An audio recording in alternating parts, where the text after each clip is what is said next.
अब उत्तर कोरिया की बात करते हैं। किम जोंग उन के देश के हैकर्स ने इतिहास की सबसे बड़ी क्रिप्टो करेंसी चोरी को अंजाम दिया है। उनका निशाना दुबई स्थित क्रिप्टो एक्सचेंज प्लेटफॉर्म बायबिट था, जो खुद को 40 मिलियन से ज्यादा उपयोगकर्ताओं के साथ दुनिया का दूसरा सबसे बड़ा क्रिप्टो एक्सचेंज कहता है। कुख्यात लाजरस ग्रुप के उत्तर कोरियाई हैकर्स ने एक ही चोरी में $1.5 बिलियन की क्रिप्टो करेंसी चुरा ली। थिबेट के सीईओ बेन जाल ने कहा कि क्रिप्टो को कोल्ड वॉलेट से चुराया गया था, जिसका इस्तेमाल या तो टोकन के लिए किया जाता था, और कोल्ड वॉलेट एक डिजिटल वॉलेट है जिसे आमतौर पर ऑफलाइन संग्रहित किया जाता है। We were doing a regular cold wallet transfer to our warm wallet.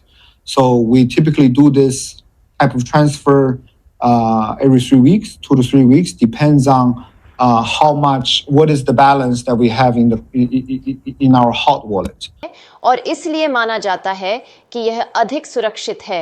Hackers कथित तौर पर इथेरियम वॉलेट पर नियंत्रण हासिल करने में सक्षम थे और एक चौंकाने वाली चोरी में इसकी सभी सामग्री को चुरा लिया। अब हैकर्स ने कथित तौर पर उत्तर कोरियाई गुर्गों से जुड़े खातों के माध्यम से चोरी की गई लूट में से लगभग $160 मिलियन की लूट की है। एक क्रिप्टो ट्रेसिंग फर्म ने दावा किया कि एक ही हैक में उत्तर कोरियाई लोगों ने पिछले साल क्रिप्टो में जो चोरी की थी उससे लगभग दोगुनी चोरी की है।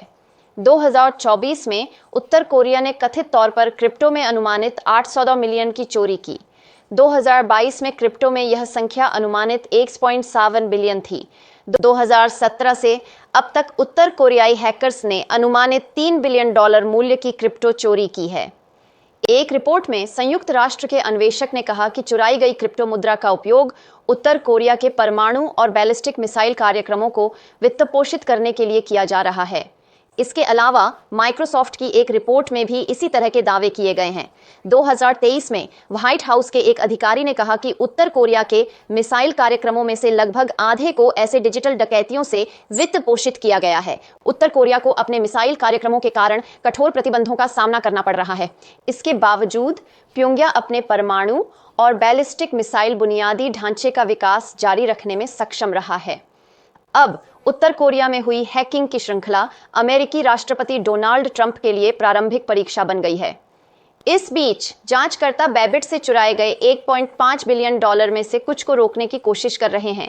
बायबिट ने कहा कि वह बरामद की गई किसी भी राशि का 10% उन सुरक्षा विशेषज्ञों को देगा जिन्होंने पैसे वापस पाने में भूमिका निभाई थी।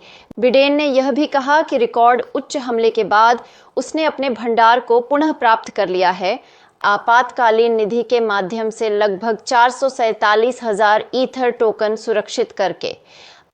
अब आइए क्रिप्टो उद्योग में हुई कुछ बड़ी चोरियों पर नजर डालते हैं।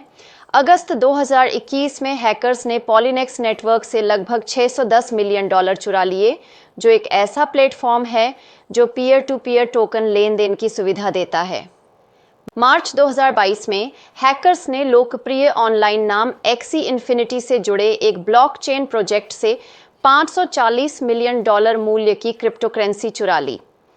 अब जनवरी 2018 में हैकर्स ने टोक्यो स्थित कॉइनचेक से 530 मिलियन मूल्य की क्रिप्टो चुरा ली।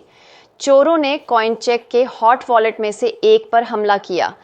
अब सबसे शुरुआती और सबसे हाई प्रोफाइल क्रिप्टो हैक में से एक टोक्यो में माउंट गोक्स एक्सचेंज पर हुआ था।